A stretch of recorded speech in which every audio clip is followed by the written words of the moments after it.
My wife yelled, "I regret marrying you. I could have settled for someone better." So I served her divorce papers and sent proof of her affair to her sister. "Hey, Reddit." My wife screamed that she regretted every day with me, so I documented her affair with her sister's husband and burned both their marriages to the ground. Grab your popcorn and enjoy the shit show. I'm Mason, 43 male. Been running construction crews for the last 15 years. Wake up at 5, home by 6, covered in dirt and honest work. Built half the commercial buildings with my own two hands. Simple life. Good money. I was fine with that. Sabrina wasn't. We met 7 years ago at a garden center in Temecula. I was picking up lumber for a deck project when I saw her staring at paint samples like they'd committed a crime against her. She had on this yellow sundress, makeup done up perfectly, standing in the outdoor section getting frustrated over stain colors. "You need help?" She looked me over. Work boots, jeans with plaster stains, faded company shirt. "You look like you might actually know what any of this means. Must be nice." Right there. That backhanded compliment with a side of attitude. Should have walked away. But she was attractive, and I'd been single for 3 years. So I helped her pick the right stain, explained the difference between oil and water-based, even made her laugh when I told her about the time I stained an entire deck the wrong color, because I didn't read the label. We grabbed lunch that day. She talked about how she wanted to renovate her condo, make it look like something out of a magazine. I liked her energy. We dated for about a year and a half before I proposed, got married at a small ceremony. That was 5 years ago. Looking back, I should have seen the signs during our engagement, but I was too focused on building what I thought would be a good life together. After the wedding, she moved into my house. Showed up with 4 suitcases, a collection of expensive candles, and opinions about every single thing I owned. Started rearranging furniture, hanging art, buying expensive throw pillows. I didn't mind at first. House felt more like someone actually lived there. Early days were solid. We'd argue sometimes, but it felt normal. She'd call me boring. I'd tell her she was high maintenance. Then we'd end up laughing about it. But around month 9 of marriage, things started going sideways. Her sister Christine and her husband Jordan came over for dinner. Jordan's one of those finance guys. Works in Newport Beach, wears expensive suits, talks about investment portfolios at barbecues, real fun at parties. That night, Sabrina kept comparing everything. "Jordan just bought Christine a Lexus for her birthday. What did you get me?" "A gift card to Target." She laughed like it was a joke, but she wasn't joking. Or, "Jordan's taking Christine to Cabo next month. When's the last time we went anywhere?" I'd brought home Chinese food and fixed her garbage disposal that same week, but apparently that didn't count for much. The comparisons became a regular thing. Jordan's job, Jordan's car, Jordan's house in Corona del Mar. I started noticing Sabrina would get dressed up every time we had dinner with them. New outfits, extra makeup, laughing a little too loud at his mediocre jokes. It got worse over the next few months. She started mentioning how Jordan took Christine to fancy restaurants in LA. Meanwhile, I was working 60-hour weeks and bringing home decent money, cleared about $92,000 a year after taxes, which isn't bad for the Inland Empire, but to Sabrina, it might as well have been poverty. "Jordan's making partner next year," she said one night over takeout Thai food. "He'll probably clear $300,000. I looked up from my pad Thai. "Good for him." She set down her fork. "Don't you want more than this?" "I want to eat my dinner in peace." That became the pattern. Every conversation somehow circled back to what I wasn't doing, what I wasn't providing, what I wasn't becoming. I paid the mortgage.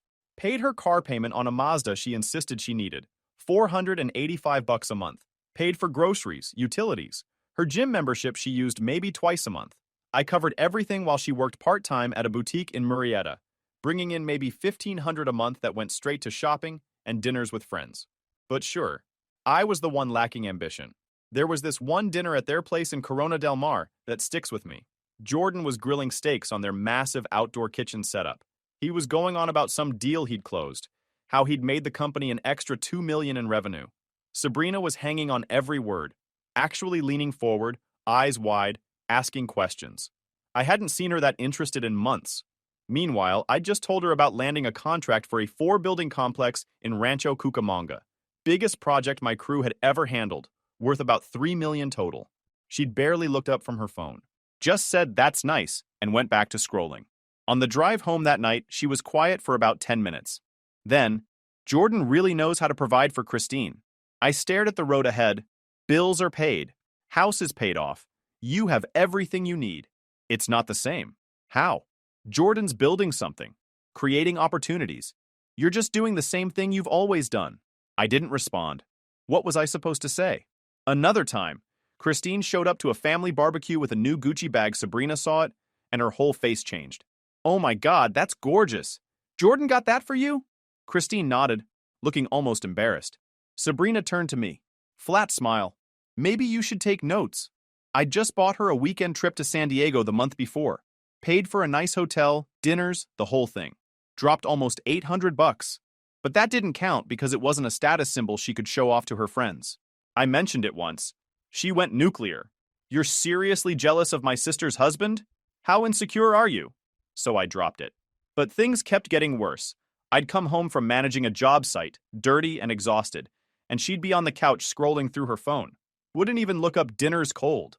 I'll heat it up. Shrug. Like whether I ate or starved didn't matter to her either way. Other nights she'd come home late, smelling like expensive perfume. I'd be watching some random show just to have noise in the house. You're still awake? Like my existence in my own living room was somehow weird. Started sleeping on the couch some nights just to avoid the tension in our bedroom. You ever live with someone and feel more alone than when you lived by yourself? That was me for about 8 months straight. The daily humiliations got worse. Sabrina stopped even pretending to hide her contempt. One night I came home after 12 hours supervising a commercial pour. My back was destroyed, hands cramped, the kind of tired where you can barely think straight. She was on the couch in the dark, just the TV lighting up her face. I flipped on the kitchen light, started unpacking my lunch bag. You ever think about how mediocre your life is? She didn't even look at me. Excuse me? You wake up, go to the same job, come home covered in dirt.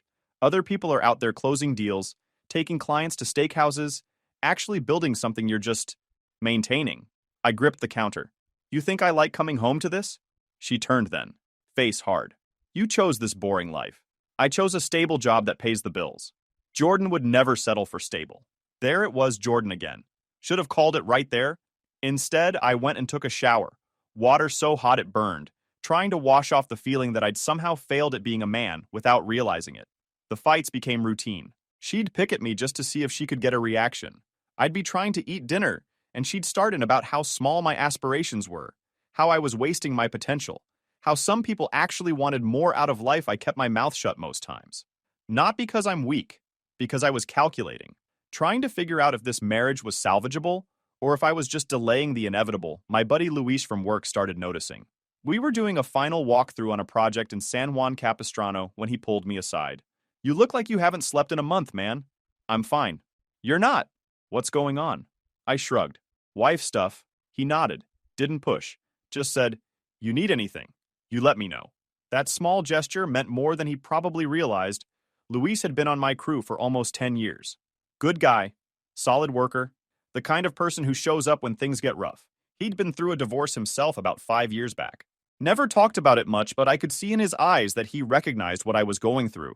The next day, he brought an extra sandwich to the site, set it down next to me during lunch without saying anything. Just a simple gesture that said, I see you're going through it. That's the kind of friend worth keeping. Around this time, Christine started calling me. Sabrina's sister. Usually about family dinner plans, but one time she called and her voice had this edge to it. Can we talk? About Sabrina? What about her? She paused. I know things haven't been great. She's always been like this. Never satisfied, always comparing. I waited. Every boyfriend, every job, every apartment. Nothing was ever good enough. I thought maybe with you it'd be different because you're so stable. But I'm not Jordan. I finished long silence. I didn't say that. You didn't have to. We hung up shortly after. I sat in my truck outside the house for 20 minutes, trying to decide if I was being paranoid or if my gut was telling me something real. 3 days later, I came home early. Project got rained out, sent the crew home at noon. Sabrina's car was in the driveway. So was Jordan's Tesla. I walked in quiet. Voices coming from the living room. I stopped in the hallway, hand already reaching for my phone. Can't keep doing this. That was Jordan. Why not? You're not happy either. Sabrina's voice, low and almost playful. That tone she used to use with me in the early days. Christine doesn't deserve this. And he does? He's completely oblivious. Probably wouldn't even care if he found out. I stood there, hand on my phone, every muscle locked. Part of me wanted to burst in, make a scene, shout and break things. But that's not how you win. You win by staying calm, by documenting. We need to stop before this blows up, Jordan said. Or we could just be smarter about it. That was it. That was all I needed to hear. I heard movement, pulled out my phone, switched it to video, and stepped around the corner. They were on the couch, not in some compromising position, but close enough. Jordan's hand on her knee, her leaning into him. Both of them froze when they saw me. Hey, I said. Casual as hell, phone recording. Didn't know we were having company. Jordan stood up fast. Man, it's not. Save it. I kept recording. Get out of my house. He didn't argue, grabbed his keys and left without a word. Sabrina stood up, trying to regain control. You're blowing this out of proportion. Am I? How long? Nothing happened. You're being ridiculous. How long? She crossed her arms. A few months. And before you start crying about it, we never actually did anything, we just talked. Right. Talked. That why you kept comparing me to him? That why you got dressed up every time we saw them? Her face went red. You don't own me. Get out. She blinked. What? Pack a bag. Get out of my house. Tonight. Her shock turned to rage. You can't kick me out. You've got 1 hour. She started yelling, but I walked past her, went to the bedroom, and pulled out my laptop. Started organizing every file I had. Bank statements, mortgage papers, text messages I'd screenshotted over the past few months. Pulled the video I just took and backed it up to 3 different places. Then I did something that felt cold but necessary. I went through her phone records online. Our cell plan was in my name, so I had access. Downloaded 6 months of call logs and text summaries. The patterns were obvious once you looked. Calls to Jordan's number at weird hours. Long conversations late at night. Days when she'd text him 50 times while barely texting me at all. I pulled up specific dates. February 14th, Valentine's Day. She'd called Jordan 3 times that day, total talk time over an hour. Called me once to ask when I'd be home. March 22nd, our wedding anniversary. She texted Jordan 47 times. Texted me twice, both about errands she needed me to run. The pattern repeated. Every important date, every evening I worked late, every weekend I had to go in for emergencies. She was talking to him. I cross-referenced the call logs with our credit card statements. Days she'd tell me she was shopping or meeting a friend. There'd be charges at restaurants in Newport Beach, right near Jordan's office, coffee shops, bars, even a hotel once, $192 at a Marriott, though she'd claimed that was for a girls' trip with Christine. Funny how Christine had been at work that day. According to her own Facebook check-in, I compiled everything into a folder. Video, call logs, bank records, credit card statements showing suspicious charges. It took me 1 hour. By the time I was done, Sabrina had thrown some clothes in a suitcase and was standing in the living room, face streaked with angry tears. This is insane. You're ruining everything over nothing. I handed her a printed copy of the call logs. You've talked to your sister's husband more than me in the last 6 months. She looked at the papers, looked at me. You're really doing this? Yeah. She grabbed her suitcase. Everyone's going to know what a controlling psycho you are. Tell whoever you want. I've got the receipts. She slammed the door so hard a picture fell off the wall. I stood there in the quiet house, phone heavy in my hand, and thought about what came next. That first night alone was strange. Not sad, just different. I ordered a pizza, sat on the couch, and went through everything again. Made sure I had it all locked down. The video was clean. Audio was clear. You could hear Sabrina talking about me like I was some oblivious idiot. You could see Jordan's hand on her knee, her leaning into him. Timestamps showing it was the middle of a Tuesday, when both of them were supposed to be doing other things. The call logs were damning. Hundreds of calls over 5 months, some lasting an hour or more. Text records showed subject lines and timestamps, but not full content. Still enough to establish a pattern. Still enough to show this wasn't some innocent friendship I sat there thinking about Christine. Sabrina's sister had always been decent to me. Brought food when I'd had surgery last year. Remembered my birthday every single year, usually with a card and a gift card to Home Depot, because she knew I was always working on projects. Never talked down to me the way Sabrina did. She was quiet, seemed genuinely happy in her marriage. Or at least, she had seemed happy. She deserved to know. But I also knew what would happen when I sent it. The family would fracture. Sabrina would paint me as the villain who destroyed everything out of spite. Some people would believe her version of events. Christine's whole life would implode. Her marriage, her stability, her trust in the people closest to her. I sat there for a long time, staring at the folder of evidence on my laptop. Part of me wondered if ignorance really was bliss. If maybe Christine was better off not knowing. But then I thought about the last year of my own marriage. All those nights I sensed something was wrong but couldn't prove it. All those times Sabrina gaslit me into thinking I was paranoid, jealous, controlling. How much better would it have been if someone had just told me the truth 6 months earlier? A year earlier? I would have wanted to know. And Christine deserved the same. But I'm not an idiot. It needed to be strategic. First, I made copies of everything. Then I called a divorce attorney. Got referred to a guy named Klein in Riverside who came highly recommended, made an appointment for the next morning. That night, I barely slept. Kept thinking about the last 7 years. How I'd worked my tail off to give Sabrina a comfortable life. How she'd thrown it back in my face over and over. How she'd chosen her sister's husband of all people to have an emotional affair with. The disrespect was almost impressive. The next morning I met with Klein. Brought all my documentation. He looked through it, expression never changing, then leaned back in his chair. This is thorough. He smiled. Property's in your name only? Yeah. Bought it 3 years before we met. She contribute to the mortgage? Not a cent. I've got every bank statement going back 7 years. He nodded, making notes. Joint accounts? One checking. I'm the primary. She uses it for groceries and personal stuff. Major purchases together? Her car. But it's in her name. I just make the payments. He looked up. You're still paying for her car? Was. Haven't paid this month's yet. Not until we sort this out. How do you want to proceed? Fast. Clean. I want her out of my life. Any kids? No. That simplifies things. I can have papers drawn up by tomorrow. Let's do it. I left his office feeling lighter than I had in months. Spent the rest of the day at work, running a crew on a medical building in Corona. Kept my phone on silent. Luis pulled me aside during lunch. You good? You seem different. Filed for divorce this morning. He didn't look surprised. About time, man. That obvious? You've been walking around like someone died. Now you look focused. Yeah, I know exactly what I'm doing now. That evening I got a text from Sabrina. She was staying at Christine's. The irony wasn't lost on me. We need to talk about this like adults. I didn't respond. Let her sit with that silence. 2 hours later. You're really not going to answer me? Still nothing. An hour after that, my phone rang. Christine. Hey, can we talk? Sure. Sabrina's really upset. She said you threw her out over nothing. I waited. She said you accused her of having an affair with Jordan. Did she show you the video? Silence. What video? The one I took of them on my couch yesterday. Long pause. She said they were just talking. They've been talking for 5 months. Hundreds of calls. Late-night texts. She talks to your husband more than she talks to me.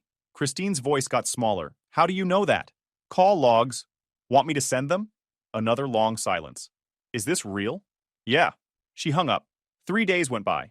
Sabrina kept texting, demanding we talk, saying I was being immature, threatening to take half of everything even though she knew the house was mine. I didn't respond to any of it. Klein called. Papers are ready. Want me to have her served? Yeah. Home address? I gave him Christine's address. Where Sabrina was staying, figured that would add some extra impact. But before the papers got served, I decided to handle something else first. I opened up a new email, attached the video file, attached the call logs showing Sabrina and Jordan's hundreds of conversations, attached screenshots of the credit card charges at restaurants near his office, attached the hotel receipt, wrote a simple message. Christine, Sabrina, and Jordan have been having an affair for at least 5 months. Here's the proof. You deserve better than this. Sent it. Then I sat back and waited for the fallout. Didn't take long.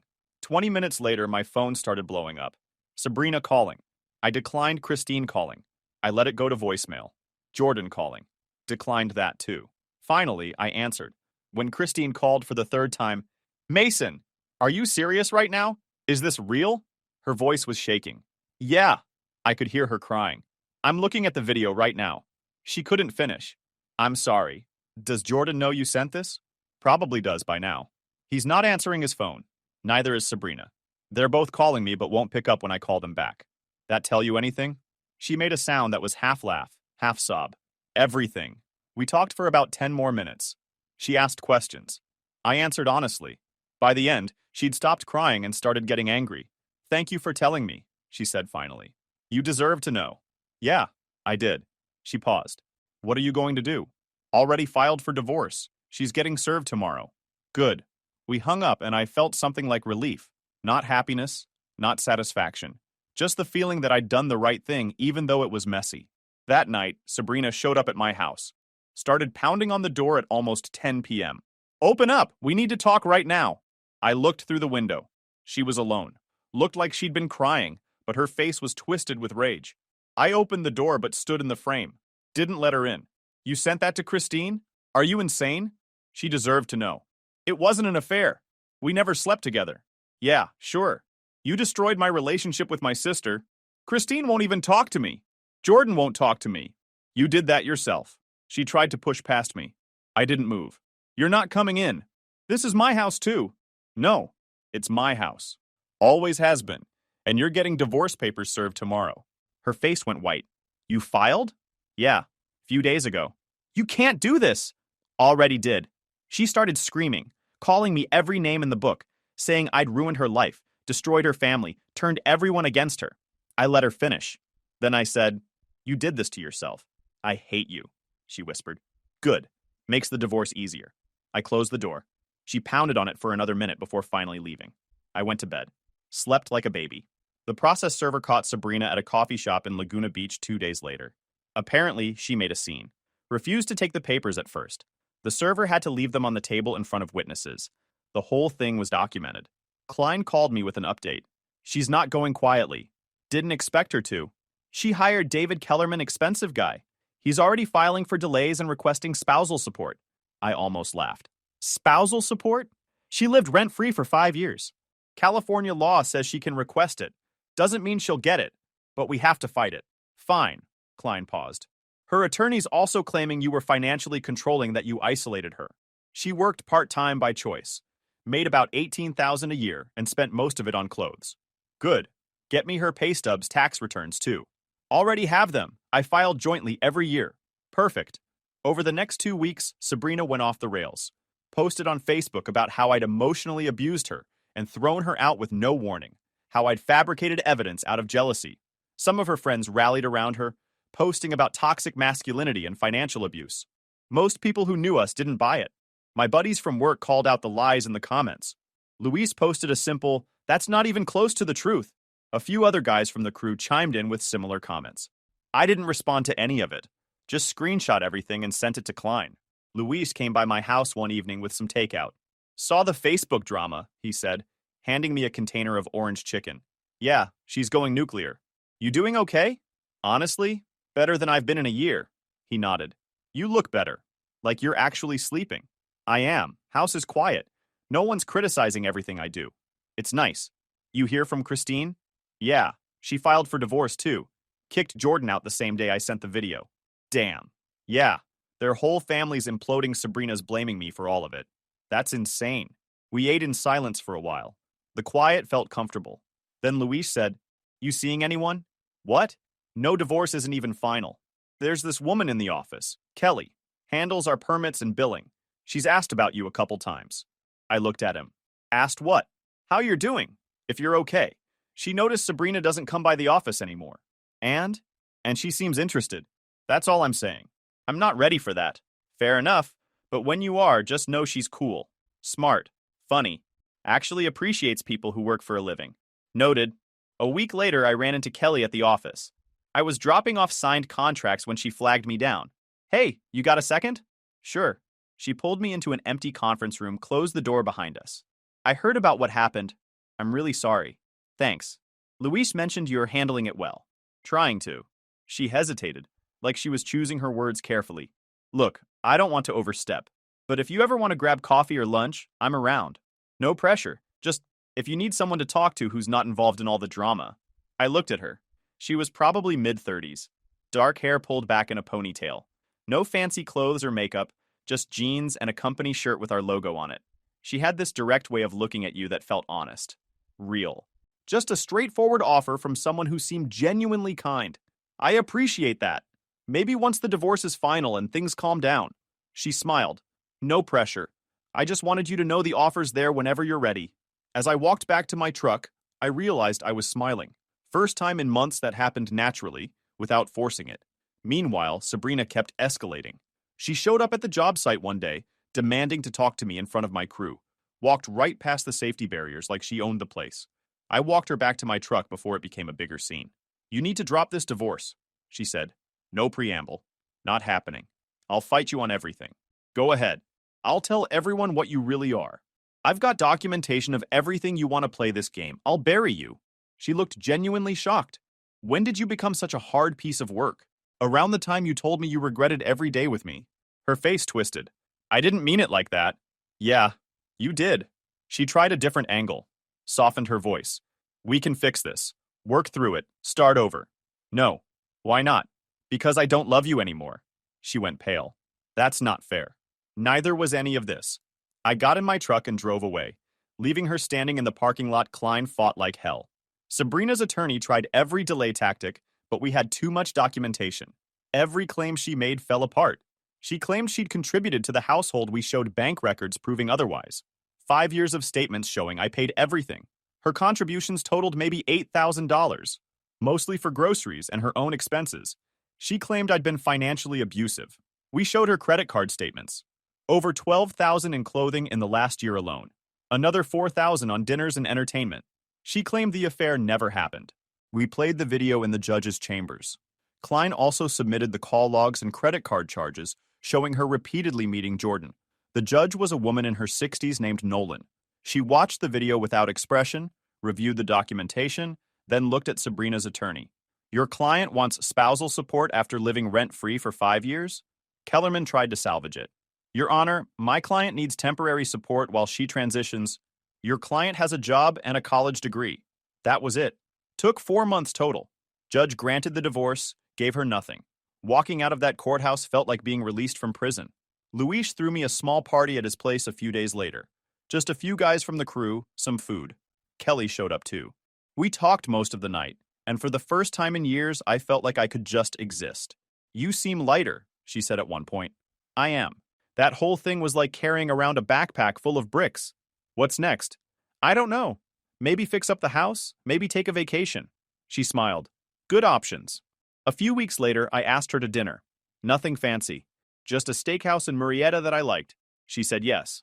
We met on a Saturday evening. She was wearing a dress but nothing over the top. Hair down, minimal makeup. She looked comfortable in her own skin. Conversation flowed easy. We talked about work, about the industry, about her 2 kids from a previous marriage. She asked about my divorce without being nosy. I gave her the cliff notes. You're better off, she said. Yeah, I know. You seeing anyone else? Just you. Good. Just wanted to make sure I wasn't stepping into drama. I laughed. My life is the least complicated it's been in 5 years. We were halfway through our steaks when I saw her. Sabrina. Walking into the restaurant, Christine was with her, trying to hold her back. They spotted me immediately. I kept my expression neutral. This should be interesting. Kelly followed my gaze. Is that her? Yeah. Sabrina made a beeline for our table. Christine was trying to stop her, but she shook her off. A few other diners turned to look. You're already seeing someone? Not quite yelling, but close. I set down my fork. Walk away, Sabrina. We've been separated for 4 months and divorced for 2. You destroyed my family and now you're here with some replacement? Kelly started to stand. I put a hand on her arm. Don't. Sabrina turned on her. Who are you? Someone who's not having an affair with her sister's husband, Kelly said calmly. Walk away. Sabrina's face went red. You don't know anything. I know enough. He told me everything. Christine finally caught up and grabbed Sabrina's arm. Stop. You're making a scene. Stay out of this. No. This is exactly why we're not speaking. You can't take responsibility for anything. You destroyed your marriage. You destroyed mine. Now stop. Sabrina looked at her sister. I can't believe you're taking his side. There are no sides. Just the truth. The restaurant manager appeared. Middle-aged guy in a suit, looking uncomfortable. I'm going to have to ask you ladies to leave. Sabrina looked around, finally realizing everyone was staring. Some people had their phones out. Her face crumpled. This is your fault, she said to me, voice breaking. She turned and practically ran for the exit. Christine gave me an apologetic look before following. The manager apologized. Comped our desserts. The other diners went back to their meals after a few seconds of lingering stares. Kelly looked at me. Well, that was something. Yeah, she smiled. Smart man. I have my moments. She reached out and squeezed my hand. I'd like to do this again. Yeah, me too. I watched her drive away later, then got in my truck. Sat there for a minute, thinking about how different everything felt now. Just me, finally free. 6 months later, life had settled into something I didn't know was possible. Kelly and I had been seeing each other regularly. Nothing rushed. No pressure. Just 2 people who'd both been through bad marriages, figuring out what healthy looked like. She came over one Saturday to help me finish painting the living room. We'd stripped out all the colors Sabrina had chosen, beiges and creams, and gone with soft gray. This looks good, Kelly said, stepping back to admire the wall. The whole house felt different now. I'd replaced the couch where I'd caught Sabrina and Jordan, donated it to Goodwill the week after she moved out, bought a new one that I actually liked.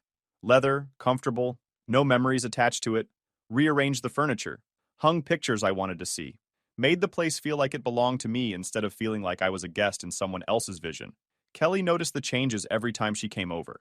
How long since the divorce finalized? 8 months. You hear from her at all? Not directly. Luis mentioned she moved back in with her parents in Orange County. Christine completely cut her off. Jordan, too. Their whole family fractured. She nodded. What about Christine? We text sometimes. She thanked me again for telling her the truth. Said she wishes I'd done it sooner. She's doing better now.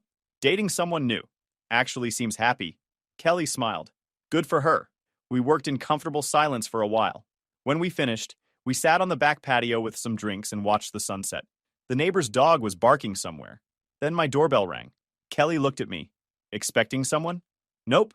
I walked to the front door and looked through the peephole. Jordan, standing there, hands in his pockets, looking around like he was casing the place. I opened the door but didn't invite him in. What do you want? He looked past me. Saw Kelly through the window. Can we talk? Alone? No. Say what you came to say. He shifted his weight. Look, man, I know things got messy, but you didn't have to destroy my entire life over it. I didn't destroy anything. You did that yourself. Christine took everything in the divorce. The house, the cars, half my retirement. I'm living in a one-bedroom apartment in Costa Mesa. And? His face hardened. And you cost me a $300,000 a year lifestyle because you couldn't handle your wife talking to someone else. I almost laughed. You had your hand on her knee. In my house. Planning how to hide it from your wife. Don't act like I'm the bad guy here. It wasn't even physical. Doesn't matter. You chose to sneak around. You chose to lie. Now you're dealing with the consequences. He took a step closer, trying to intimidate me. You know what I think? I think you were jealous Sabrina saw what a real man looked like, and you couldn't handle it. I didn't move, just stared at him until he took a step back. You done? I asked. I could sue you for defamation, for intentional infliction of emotional distress. With what proof? Everything I sent Christine was true. You want to take me to court? Go ahead. See how that works out for you. His jaw clenched. This isn't over. Yeah, it is. He stood there for a few seconds, probably trying to think of some comeback. Nothing came. He turned and walked back to his car. I watched him leave, then went back inside. That night, I got a text from an unknown number. I opened it. I hope you're happy. You destroyed everything and everyone around you just so you could feel like a victim. I'll never forgive you for what you did to me. Remember that karma will get you. Sabrina, still blaming me, had the nerve to tell me about karma. I didn't reply. Just laughed and blocked the number. Let her be miserable. Sometimes the best revenge is just living well, being happy, moving on while they're still stuck in the past, bitter and alone. And that's exactly what I did.